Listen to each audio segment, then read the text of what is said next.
How you doing, Trench? I'm back.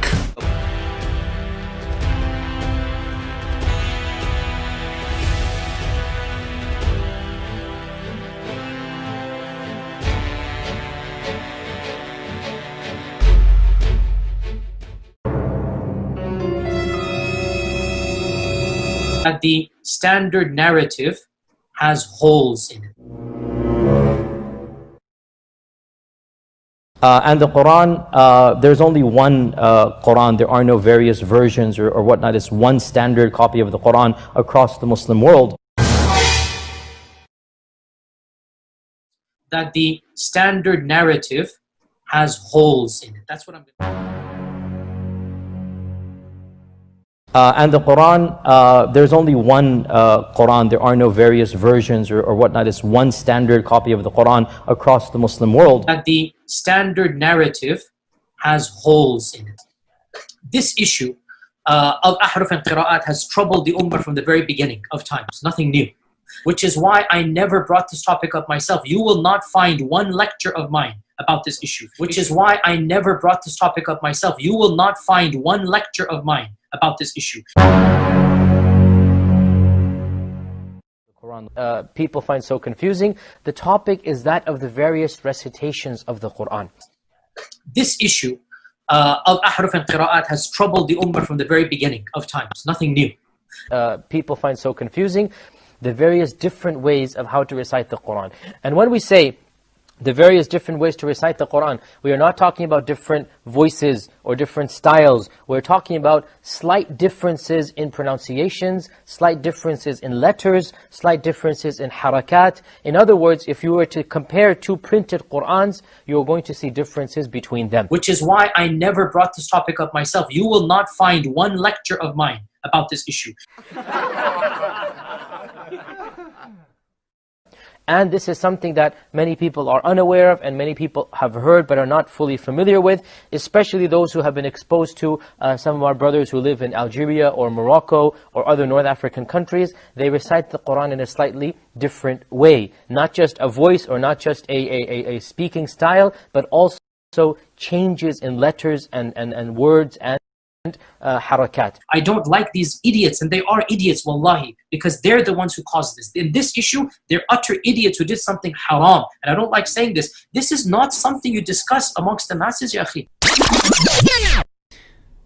You know, I'll say the first thing that really just to me crossed a line was his first interview with Yasir Qadhi. I mean, if you're familiar with my channel, some of my older videos, I've been very critical of Yasir Qadhi. I personally think that he has said things, he's made certain stances so clear that his foundational understanding and perspective of Islam is incorrect.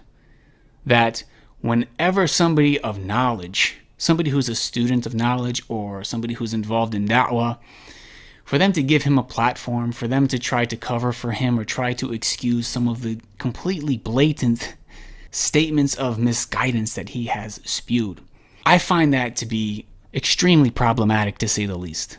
It's different when you're just, your average Muslim. You might like Yasir Qadhi and watch some of his lectures.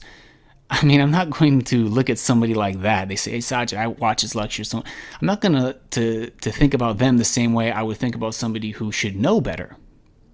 Somebody who should really understand the problematic things that they're doing by giving somebody who is spewing this misguidance a platform.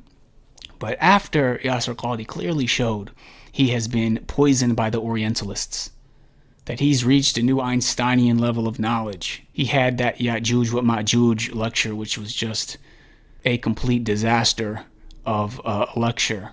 And then Muhammad Hijab had him on and praised him and gave him a platform and tried to be sympathetic towards these things and excusing these things that Yasir Qadhi's propagating. So to me, that was clearly oh, no, subhanAllah, what is going on here?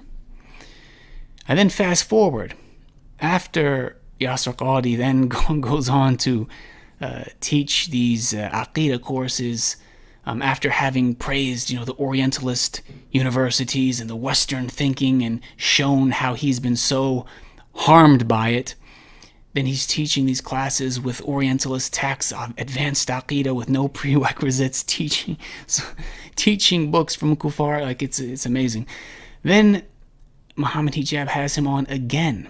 And this has to be probably the most damaging podcast, I think, to date in regards to the Durat and the destruction it caused.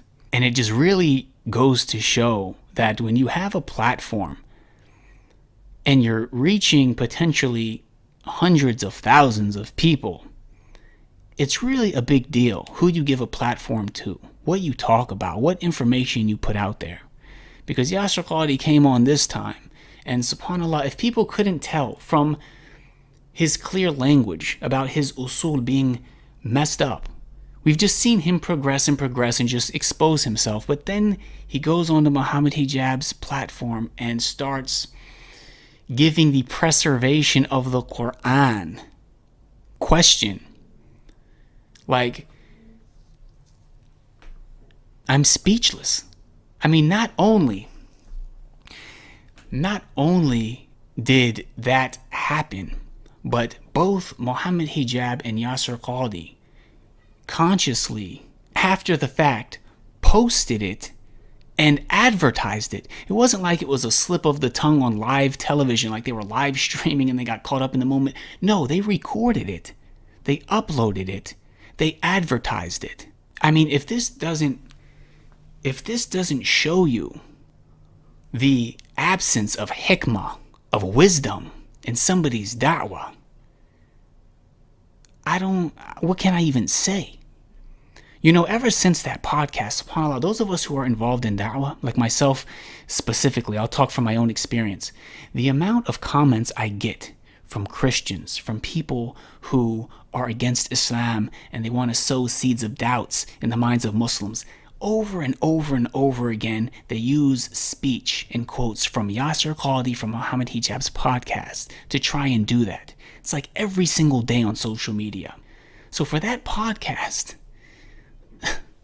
to put a question mark on that for people, I mean, the damage it caused, subhanAllah, it's beyond words. If you can't internalize and understand how horrible of a thing that happened, then I can't explain it to you.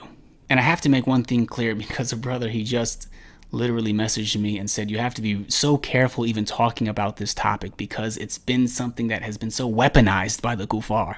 Before Yasir Qadhi ever came out and said anything about the Quran, I knew his foundation is messed up. I literally made videos warning people against him because it's clear once you have such messed up foundations, it's only going to get worse if you keep down that road, which he did.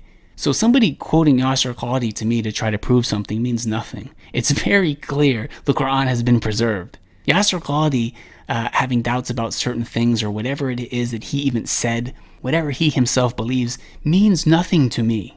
He is not somebody who I get my deen from. He's not somebody I would recommend anybody get their deen from. If you've seen some of my videos on the matter, I've made that quite clear, and I've brought forth some clear proofs and arguments as to why that's the case. These missionaries in particular, they have nothing to do with the world of academia. They are untrained, unqualified, ignorant, arrogant individuals who spout ridiculous claims that don't have a shred of credibility amongst actual academics. They don't even read Arabic, and they are literally like blind mice grabbing at whatever they can, trying to concoct a completely bizarre narrative and then preaching some garbled rubbish to their choir, who obviously have no clue, as to right and wrong about the religion of Islam. And therefore, I have had nothing to do with that world, and I shall have nothing to do with that world, because it is a complete and utter waste of time for me.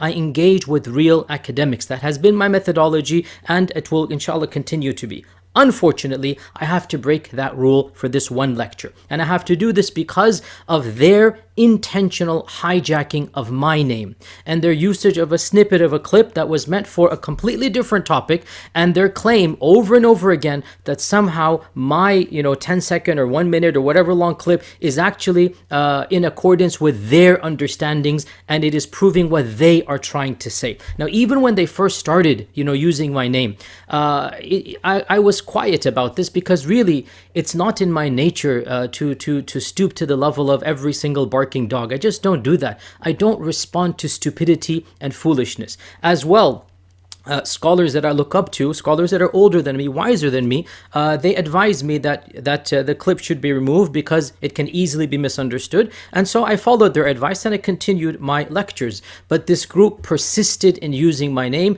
taking my words out of context, and unscrupulously pretending that my interview was actually in accordance with what they're trying to preach about Islam. And because they have repetitively done this, I will have to break my rule and just for once give these idiots the smackdown that they deserve, to show them, because they have no integrity, to show them that they are utter fools who should not and cannot speak about the religion of Islam, because they are a disgrace to the field of academia. They are untrained, ignorant people who don't have a clue about what it really is that they're talking about. Now, again, for this lecture, because I had decided to basically explain, how they're misusing my name. And so because of this, yesterday, I decided to do this yesterday, by the way. Yesterday, I spent maybe 4 or 5 hours, and that is it, to go over some of their material. And then, inshallah ta'ala, from after this lecture, I'm going to move on.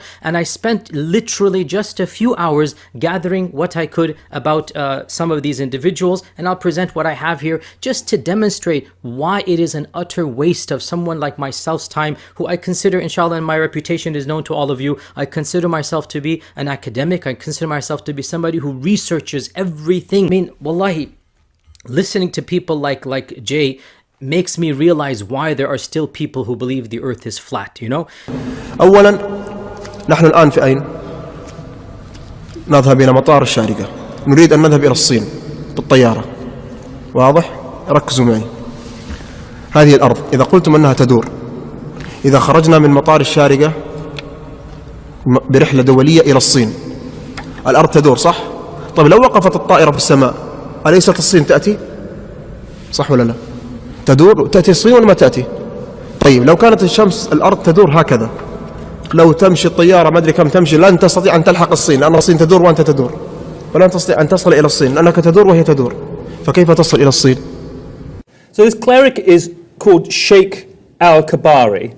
So do you understand why it is insulting for someone like me to have to get involved with such a crowd? It's not I really feel demeaned to have to even respond. These people do. It's literally as if they cut off 80-90%, of the evidence that they have. They take the little bit that they have, they add their own imagination, and they construct an alternative universe that has nothing to do with the reality. And that's why I needed to make this video, to distance myself from this intellectually bankrupt lot.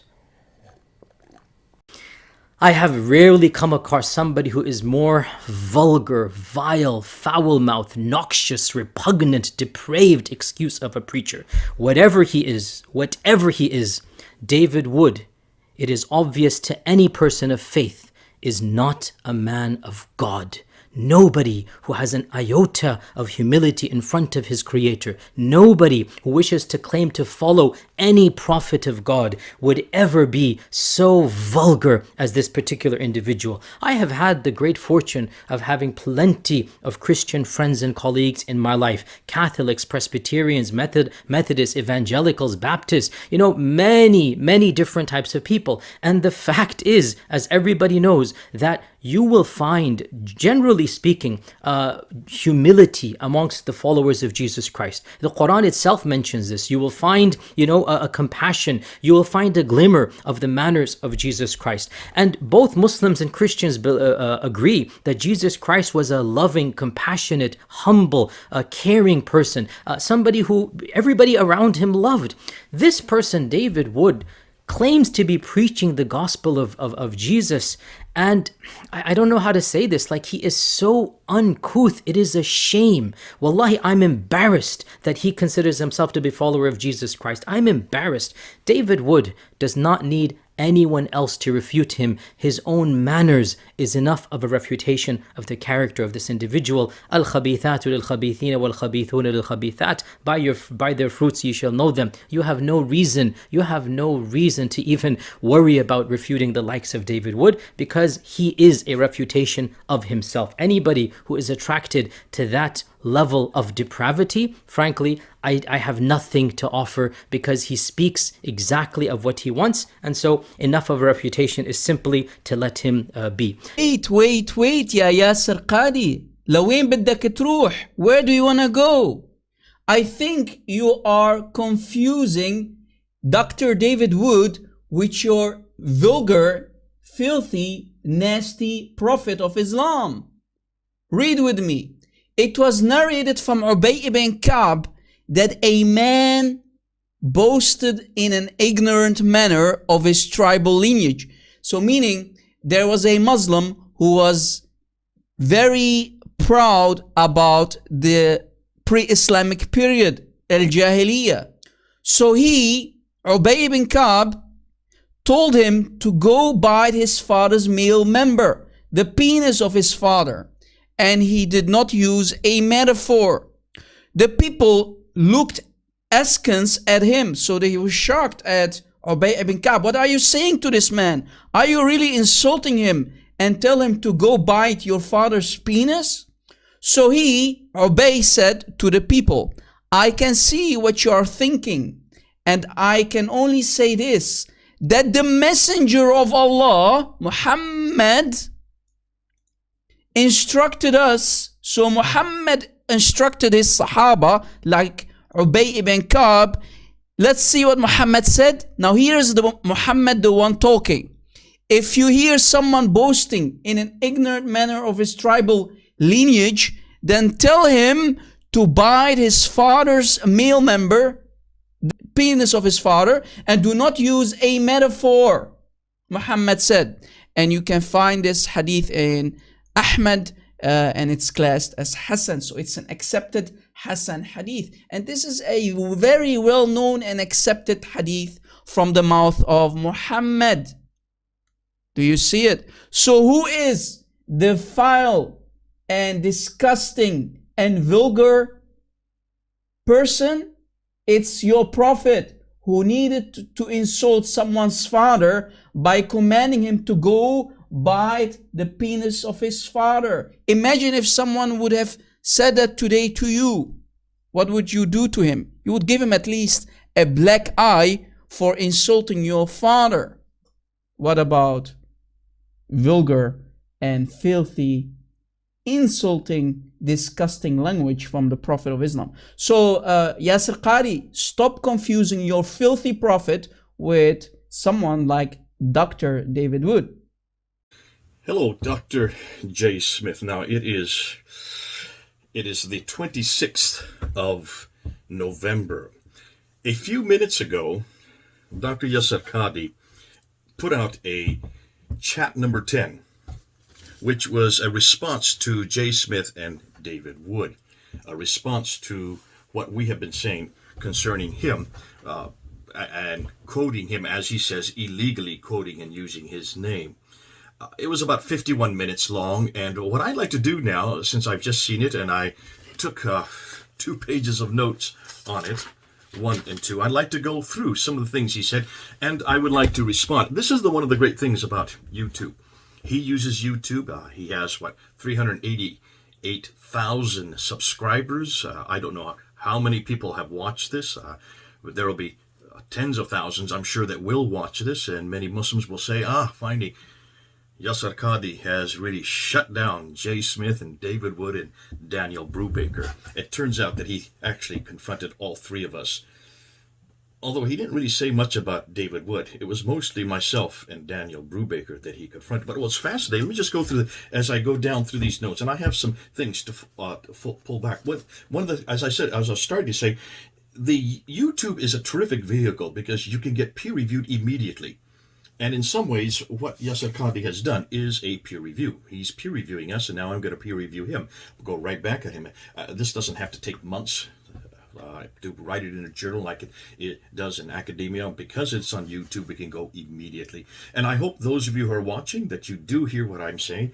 Take it on board. There's an awful lot of words that Yasir Qadhi used that were quite strong. I'm not going to use those kind of words. I don't think it's appropriate. Certainly, I don't feel towards him like he feels towards us. He called us evil.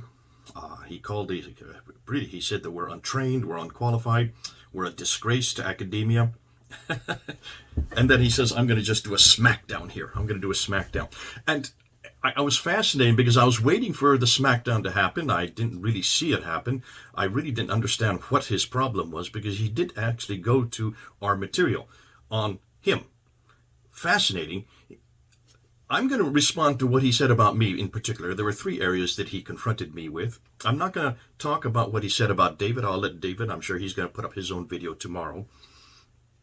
And as far as Dan Brubaker, I'll just say one thing about Dan Brubaker, what he said about Dan Brubaker, and then I'll let Dr. Brubaker do his response to that. And then I'm going to come up with some questions at the very end. So let's go ahead and get started. And what did he say? Well, fascinating. He didn't go to my material on him. He didn't go to the videos where I'm talking about the Qiraat in the Ahruf.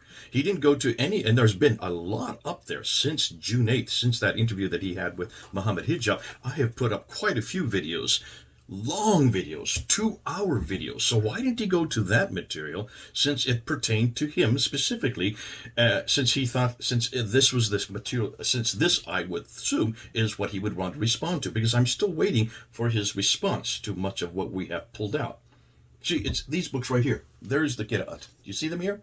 I have 8 of them. 8 of these right here. All these 8, not one of them is the same. Oh, here, a 9th. Put that on the top. This is the Hafs. And I would like him to respond now to the claims that he made in that interview. Yeah, you're right. It was only the last 25 minutes, which he has deleted. And he admitted that he was probably wrong in some of the words he said. To be fair, I did use language that I regret. And the claim that there are holes in the narrative is employing language that did create confusion. And I apologize. I ask Allah's forgiveness for that. There's simply no excuse. And I learned from my mistakes. And my senior ulama that I look up to asked me to get rid of the interview because it's going to cause more confusion. There was no covering up. I just don't want to cause more confusion. But when these missionaries are persisting to take that clip and then pretend that my topic is somehow related to their incompetency, I have no recourse except to go public and show people that I have nothing to do with these Cretans whatsoever. And I had to waste a few hours just to quickly show you their level of incompetence. And as I said, I swear to you, I have not spent more than 5 hours. And even that, I regret that I had to even spend 5 hours. Can you imagine if somebody actually, dedicated more time to go over their mistakes and show how utterly juhal these people, they're not even worthy to preach a basic course of Islam at the middle school level, much less speak about some of the most advanced issues of ahruf and qira'at and preservation of the Quran. Nonetheless, they're using my clip of the holes in the standard narrative. And yes, I did claim this, and I need to own up to my words or retract or somehow clarify. And I have no problems discussing with anybody who is interested and willing to learn.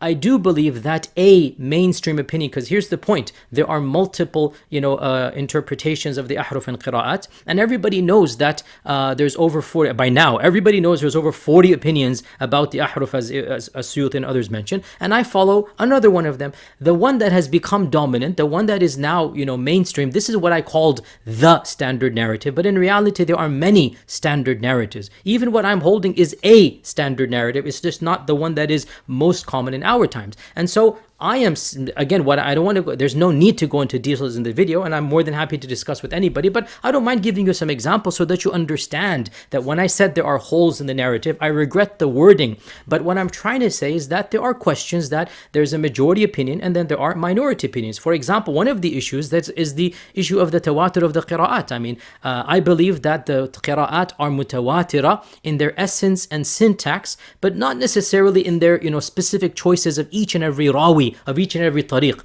And by the way, this was the position, the later position of the giant Ibn al-Jazari. Initially, Ibn al-Jazari said that everything is mutawatir, and then towards the end of his life, he also came to this position, which is basically one of my disagreements with now what is the mainstream. Also, another thing that I disagree with as well is the origins of the differences of each and every tajweed rule, each and every pronunciation of the vowels, right? As maybe anybody who studies the qira'at is aware, there are so many tajweed rules, there are so many ways to pronounce things. So for example, wad-duha, or you can do imala sughra, wad-duha, or you can do imala kubra, wad-duha. You can do it all of these three types, right? Now, did the Prophet ﷺ himself recite it in these three ways, which is what mainstream says? Or did he allow some of the Sahaba to recite in their dialects, and that became accepted, and that is accepted as a part of the Quran as well? I mean, my position is the latter, not the former. And by the way, even Ibn Taymiyyah clearly says that many of these differences, the pronunciation differences, they go back to the Sahaba and to the dialects of the Arabs. Okay, so this is another thing that I might disagree with the majority opinion. I mean, also the development of the orthography of the Mus'haf. Again, if you study the evolution of the ancient Arabic script that was first written down in what is called Ma'il, and then Hijazi, and then Old Kufic, and then Modern Kufic, and then Nasta'liq, and then along the way you have orthographic changes coming. For example, the word qala was typically written back in the day with qaf lam, and later on it started being written by qaf alif lam, right? So again, this is something that I'm advocating, and many scholars of the manuscripts advocate this as well, that there was some spelling changes. I mean, what's the big deal if instead of spelling color like the British spell it, you spell it like the Americans spell it? It's the same word, right? So these are some of the things when I said holes in the narrative, which definitely, I regret. It shouldn't have, made it such a big deal. But yes, there are opinions that I hold that are not the dominant opinion. And every single one of these opinions deals with some minutia, some abstract issue that I respectfully have a position that, alhamdulillah, has precedence. It has scholarly backing. I am not the first, and I'm not the only, and I'm not going to be the last. The problem that happened is that this group of critics, right, these Orientalists and whatnot, they had no clue what I'm talking about. And they took my clip and they exaggerated it as if I am in any way, fashion, or form linked with these idiots and ignoramuses. And that is why I have to make this video. The problem with these critics is that they think they have unearthed something absolutely new that no one before them has ever understood. They exaggerate the notion of qira'at to make them different versions of the Quran. They exaggerate the printings, King Farouk printing and King Fahd printing, and they think these are different versions of the Quran. And here's a point to the Muslim audience, okay? And even if you're not Muslim but you're listening for information about this group of people, I want you to know one simple fact. Each and every bit of information that this group picks that is authentic, that is true, because a lot of it is just mythology or fake.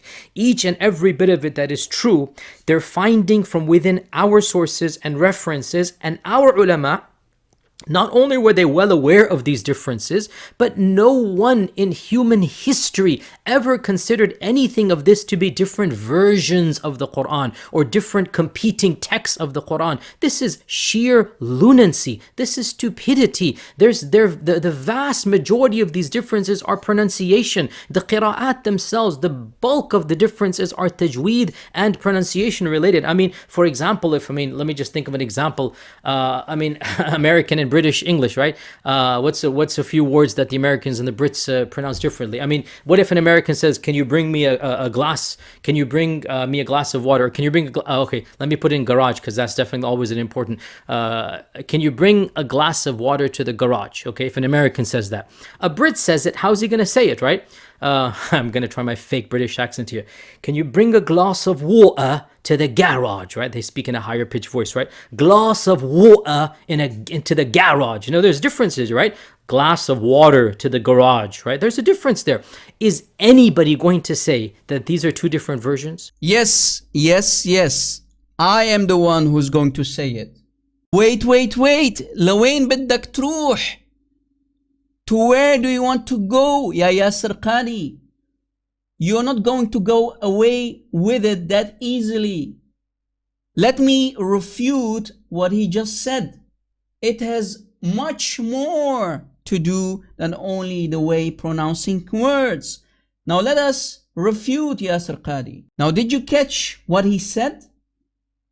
According to Yasir Qadhi, it has only differences in the way you pronounce words in dialect. Now let us see if that's true. Yasir Qadhi knows that's a lie from hell. It has not only to do with differences in the way you pronounce certain words or dialects. It has much more than that, and he's lying to you.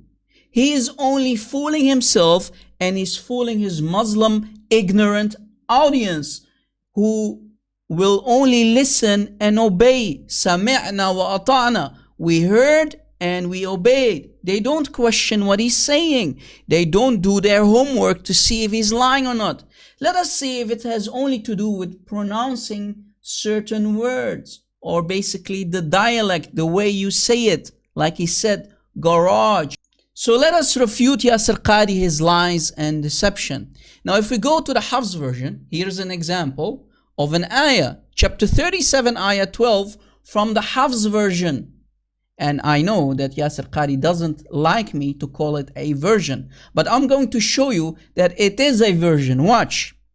This is the Hafs an Asim. Hafs an Asim. Let me read the ayah in Arabic.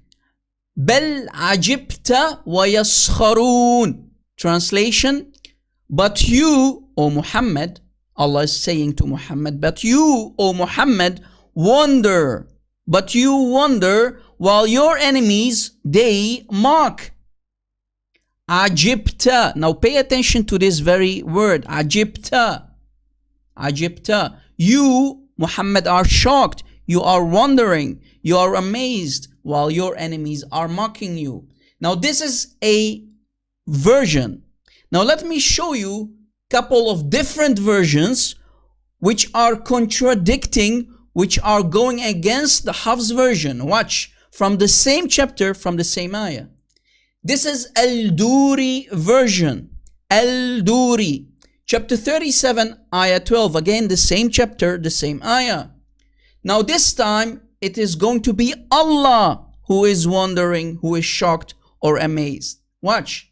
Bal ajibtu. In the end, oh. Bal ajibtu. Not ajibta. Bal ajibtu. And you see here in purple, from the website, what I took it from, they are showing the variant here.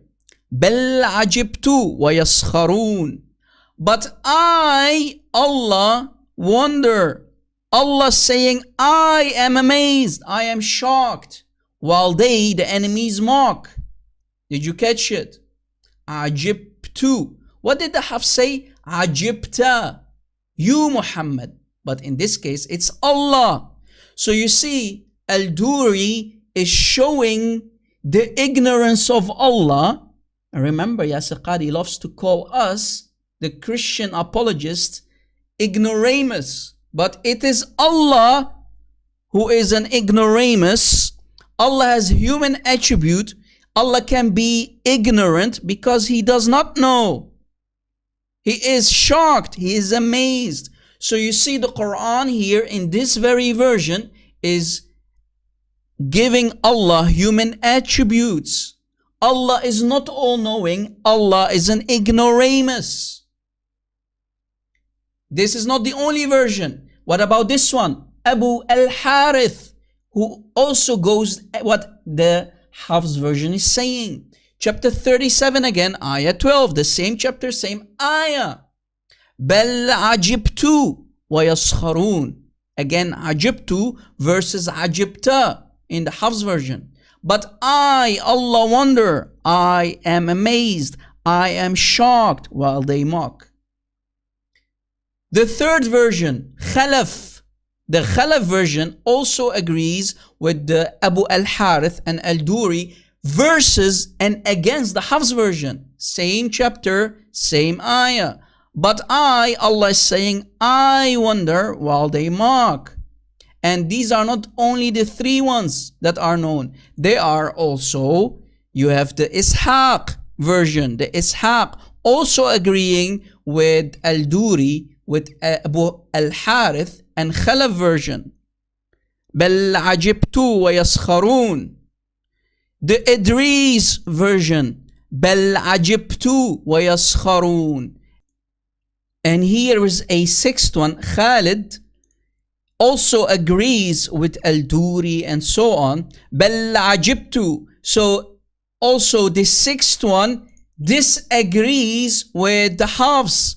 Remember what the Hafs said? بل عجبت. So we have at least 6 different Quran variant, different Arabic Quran versions that disagree with the Hafs. So Muslims, why are you listening to the lies? Why do you accept the lies, the taqiyya, the makr, the deception of people like Yasir Qadhi? Why are you always saying, Sami'na wa ata'na? We heard and we obeyed. Why are you not confronting your imams and shuyukh? What does this say about the majority of Muslims? Ignorance is bliss in Islam. You Muslims don't care about the truth. And the proof is in front of you. So Yasir Qadhi, shame on you. But we know you have no shame because you know it's not only about pronouncing certain words, right? It's not only about the dialect, but it has also differences in meaning, differences in aqidah, in doctrine, theological differences, because this shows that Allah is an ignoramus, but the Hafs version needs to fix that and say that it's about Muhammad. But no, 6 versions disagree with the Hafs. So this is why Christian apologists, this is why we call it versions, different Arabic versions. That's fine to hear that. I'm glad he's finally admitting that, and I'm glad that that he feels that he had to delete that video. I don't know what good that does, since we all have the video. We can always remind him of it. But fascinating, when he wanted to confront and wanted to see who I was, rather than look at my responses to what he said, or even my responses to the Qira'at and the Aruf, because that's the information that we're actually confronting him with, he went to some odd videos that were from a year and a half or even longer that I had done in London. These are ones that I had done as I was traveling through. One of them was over a year ago, back in 2019.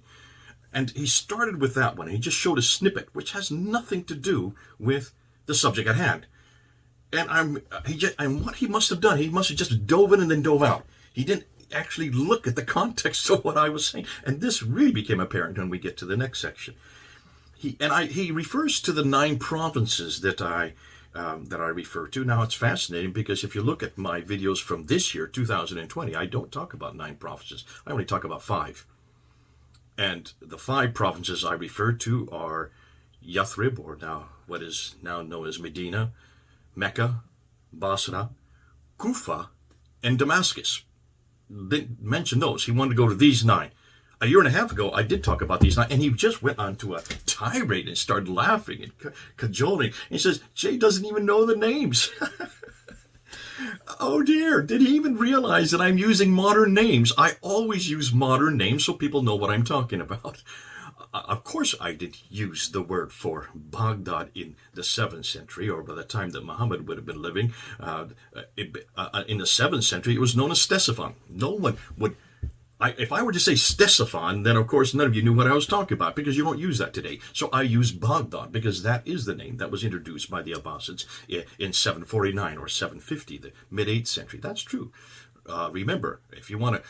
But then he went to really confronted me on the word Cairo, that I shouldn't have used this because the name that exists that time was Kahira. Well, that's not true either. That is not the name that was used in the 7th century. And I'm a little surprised that he made this huge error. Kahira is actually the Arabic equivalent to what we would say Cairo today. But Kahira, if you look at it, it was introduced in 968 by the Safavids. But what's fascinating, that is the 10th century, and he did say the 10th century that Cairo was introduced. No, but then he said the word I should have used is Kahira. No, Kahira is Cairo. It's the Arabic equivalent to Cairo. What would have been the name in the 7th century? Fustat. Fustat is the name that was used in that city. Because remember, it used to be called Memphis, but Fustat is the garrison town outside of the city that the Muslims, or in this case, those who took over and conquered Egypt, that's the word that they would have used, the name. So he even got that completely wrong. Now, I'm not going to sit there and berate him for that, but I'm going to ask him to be careful when he's quoting me. Make sure he quotes me correct. At least we do that with him. Whenever we quote him, we actually film it and put it up there so you can see. And make sure that you understand that when I'm talking about an ancient city, I'm not going to use that name unless I'm specifically referring to the name of the ancient city. I use the modern name today. And that's why it's important that he makes sure that he doesn't put up in this case, it was a straw man, and then he just tried to confront the straw man. Finally, he gets to the holes in the narrative. Finally, he got to this in the last few minutes. The very thing we've been waiting for him to talk about. And he said, listen, I made a mistake. And that's why he deleted it. He shouldn't have used certain words. And the only thing he's really talking about is the word holes in the narrative. That's all he wants to talk about. Because then he goes on and says that the tajweed new rules, these are nothing more than vowel pronunciations. And today, that's true. They are vowel pronunciation, but they're in a written text. The 5 dots and the 3 vowels are to give you the delineation of which are the different ways to pronounce it. And see, what he's not thinking through, and this is what an awful lot of Muslims have not yet come back to us on, when Al-Bukhari, look at Al-Bukhari, volume 6, book 61, hadith number 510, when it says there that these Medinians who had gone up to the battle there in Azerbaijan, and when they were gone to the mosque and they were fighting alongside other Muslims who had come from places in Iraq, Basra, and Kufa, and also Syria, Damascus, they were all fighting together, and they would go to the mosque and they would then recite the Quran. And as these Hijazis from the Hijaz, that's the central part of Arabia where Mecca and Medina are located, when they heard the Quran being recited by these others, they heard different pronunciations, and they went to blows. They started fighting them. So Hudayfa has to come back. He runs back down to Medina, and he insists that Uthman standardize the text so they don't have many different Qurans, like supposedly the Christians and Jews have many different Bibles, is what they're saying there. Now, what's fascinating, what does Uthman do? He acknowledges it. He gets Zayd ibn Thabit to then rewrite the Quran in the Qurayshi dialect. This is the dialect that they claim, and we're coming out with lots of ideas about what this Qurayshi dialect is. Nonetheless, they're claiming that he then wrote it in the Qurayshi dialect, handed it to Uthman, and then Uthman sent it to 5 cities: Basra, Baghdad, not Baghdad, Basra, Kufa, and Damascus in the north, and Mecca and Medina there in the south, in the Hijaz. And then he took all the other manuscripts. Are you listening to this, Yasir? Dr. Qadhi, are you listening now? He took all the other manuscripts and burned them. So now stop and think. How can you burn pronunciation? Unless, of course, you have the dots and the vowels. You have to have the dots and vowels to be able to see a difference in pronunciation. If you're burning manuscript, you're burning paper. You're burning books. Help me here. Come back with me here. I've not seen any Muslims really respond to this. And this is something that Yasir Qadhi just said it really flippantly right off the top. This is nothing more than vowel pronunciation. This is nothing more than dialects. Okay, so they're dialects, but they have to be written on a paper. They have to be written in a dialectical form. And these dialectical forms have to have 5 dots and 3 vowels to understand the different dialect in a written text. That is what this is. And the first one is this guy right here, Ibn Amir. This is the first of those to be written in a dialectical form that is different. And he is from Damascus. And his date is 736. This is the next century. This is right well into the next century. And all these other ones, the 30 that are made official, they go all the way up until 912, the 10th century. So from the 8th century up until the 10th century, you have all these different dialectical forms that are written using the 5 dots and the 3 vowels. Yasir Qadhi, this could not have been a this could not have been just dialectical differences in the 7th century, because there were no dots and vowels to make it understandable in a written text. Okay, are you help me out with this, because this is something I've yet to see Muslims really respond to. How do you burn, therefore, pronunciation if it's just oral? Obviously, this is not oral. These are written. You burn books, you burn paper. That means it had to be written differently, and we know that these different writings do not even appear for another century. Well, 80 years, okay?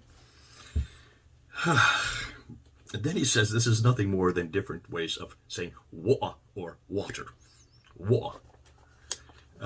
Well, okay, if that is so, you can pronounce it different, but how do you write that in a Quranic text? How do you write it in the Arabic script? Wa versus water. How do you do that in the 7th century when there's no dots and no vowels?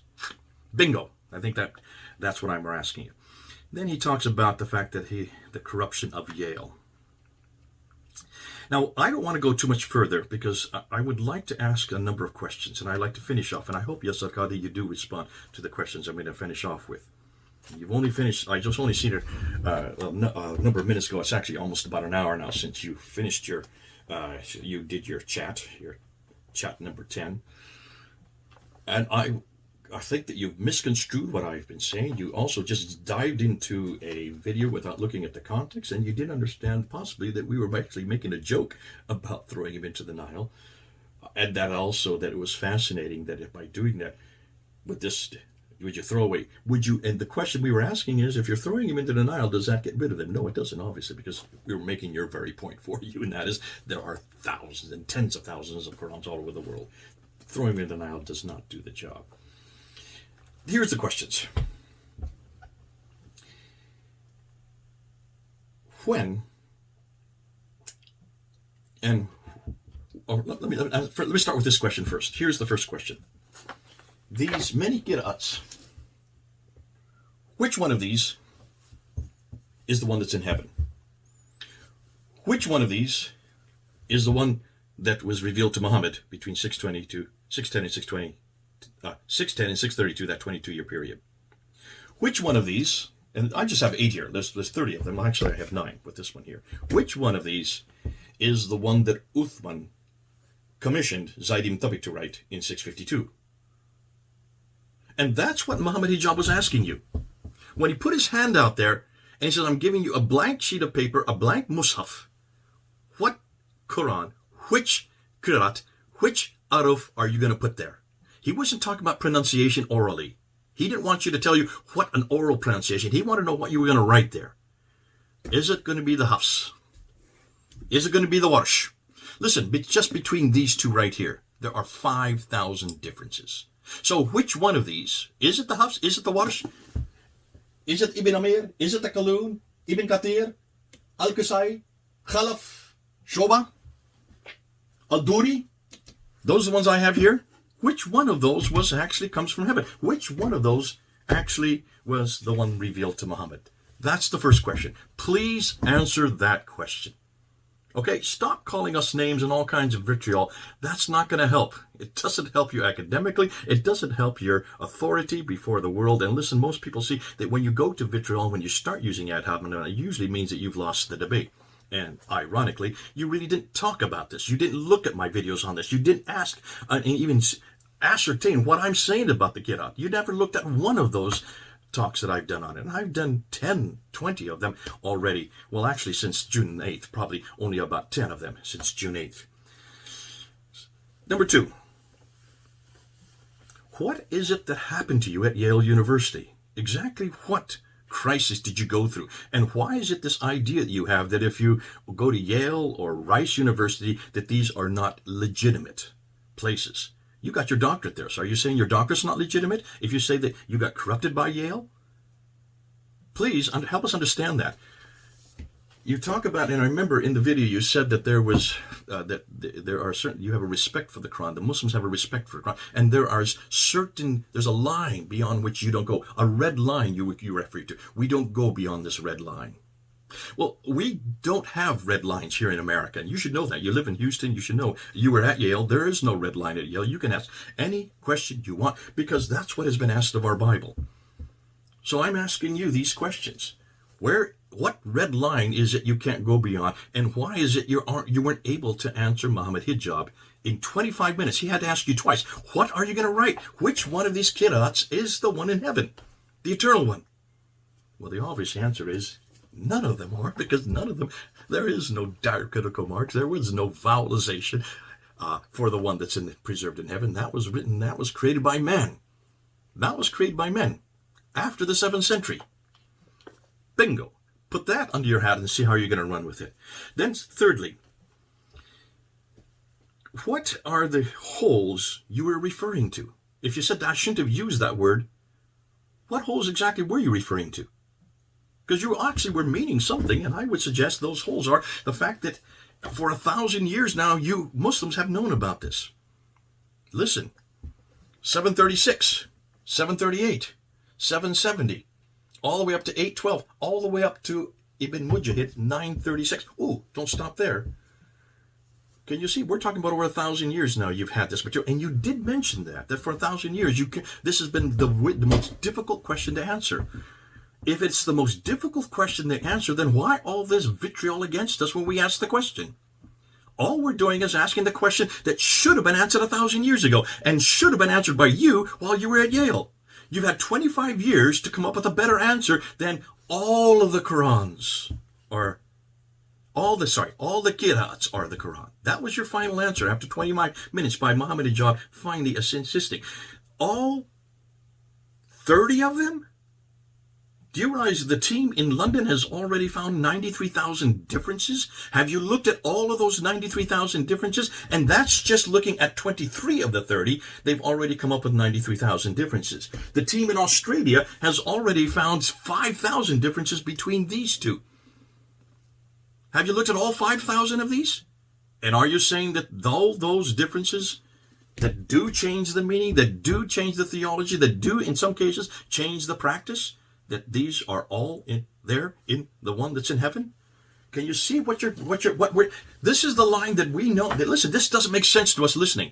And you might say, well, that's because we're ignorant. Okay, call us ignorant, call us idiots, like you love to do. You're going to call me an idiot for even asking this question. But see, we have to ask this question because we do live in the West, and because this is causing so much damage to your religion, and it's causing so much damage to your murtads that you got so upset with them for even asking the question. And you're saying, do not disagree with us. Well, that's the red line. You're saying, do not go beyond this red line. You're saying to all these other murtads, God bless them for asking the question, because they need to know. They need to know, why is it that you have been saying for years and years and years and years, and you have said this for years, that there is not one word, there is not one letter that is different. You're the one that said that, Yasir Qadhi. You continue to say it. Or let me ask you this right now. Do you still believe that not one word or one letter has been changed? Help me here. Are you now going to apologize for that, for the many times you've said that?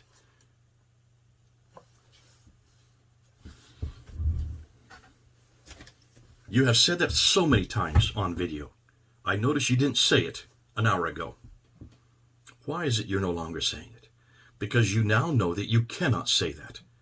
See, that's a red line that now has stopped you. That's a red line that you are now stopped. And remember what you did say in that interview on June 8th. The rest of the world has come leaps and bounds in the last 100 years. And they're looking at us like an emperor with no clothes. Until you answer these questions, you do, to us, look like an emperor with no clothes. Your own words, back at you. Please, get some clothes on. Start answer these questions. Stop talking about this red line which you can't go beyond. And stop saying that you have to take my class, then we'll do a deep dive, but you couldn't even answer Muhammad Hijab there in 25 minutes. And then I'm going to end with this. I want to know from you, Yasir Qadhi, when is the first complete Quran that's just like this one here, not the English translation, I'm talking about the Arabic. The first complete Arabic Quran, all 114 surahs, when is the earliest that you can find? Give me a date. Tell me, where is that ubiquitous Quran that you're always talking about? Where is this Uthmanic manuscript that you're always referring to?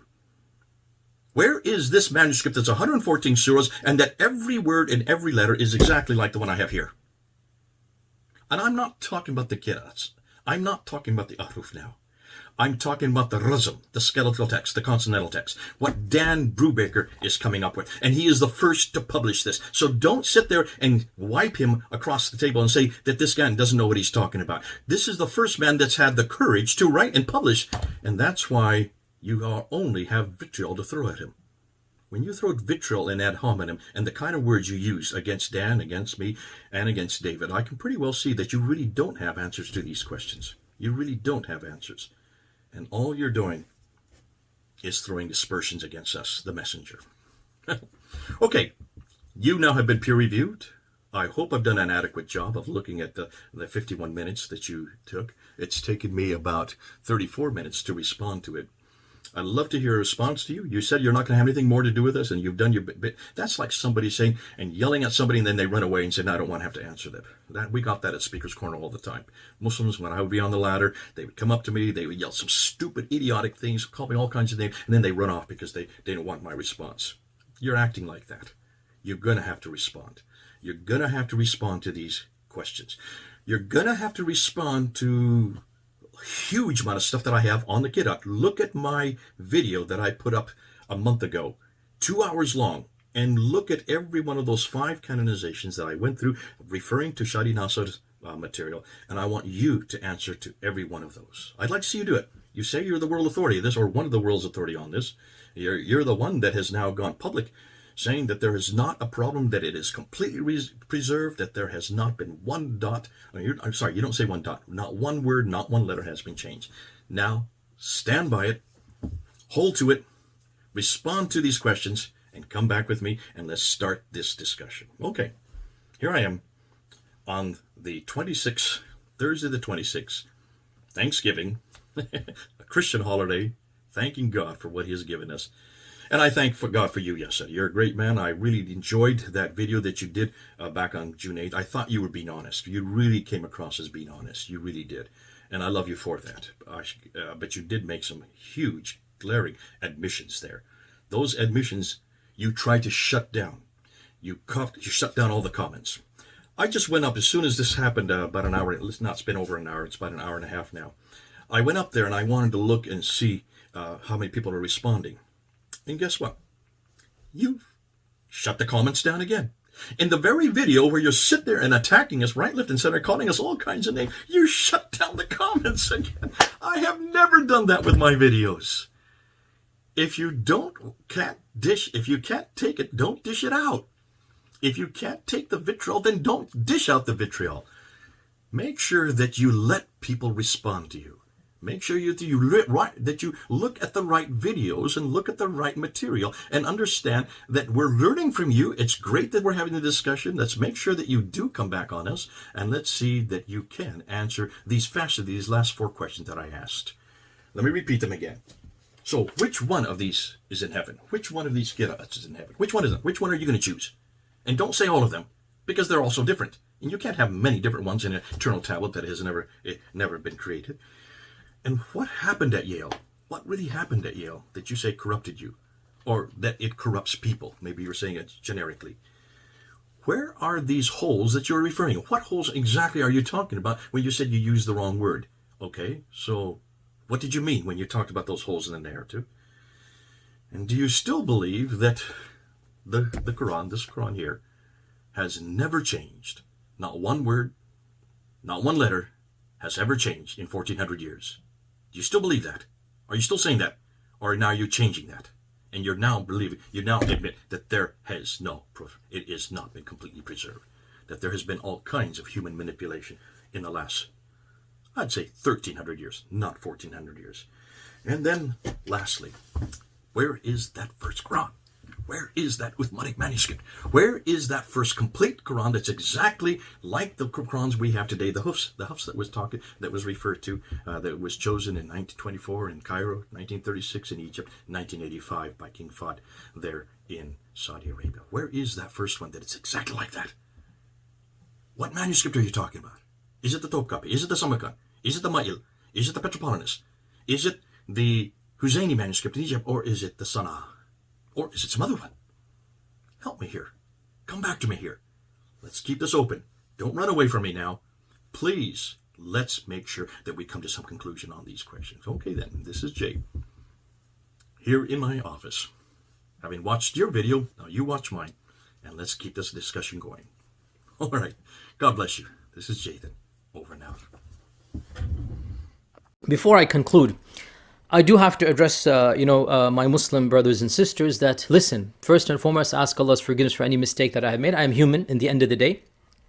And preaching and teaching and speaking so much, sometimes I obviously slip up. I say things I shouldn't say. The wording I use was definitely unwise, and I owned up to this on Facebook and Twitter multiple times, and I explained and clarified that what I'm talking about is ahruf and qira'at, and even then I shouldn't have used that wording, and what these people are talking about is the preservation of the Quran and versions of the Quran. I mean, a'udhu billah. So there's nothing to do with that. So if you, dear Muslim, have no idea about these topics, then alhamdulillah, don't worry about it. It is enough for you to know that the Quran, alhamdulillah, is proven to be preserved, that the thousands of manuscripts around the globe, alhamdulillah, they do nothing except to affirm and verify.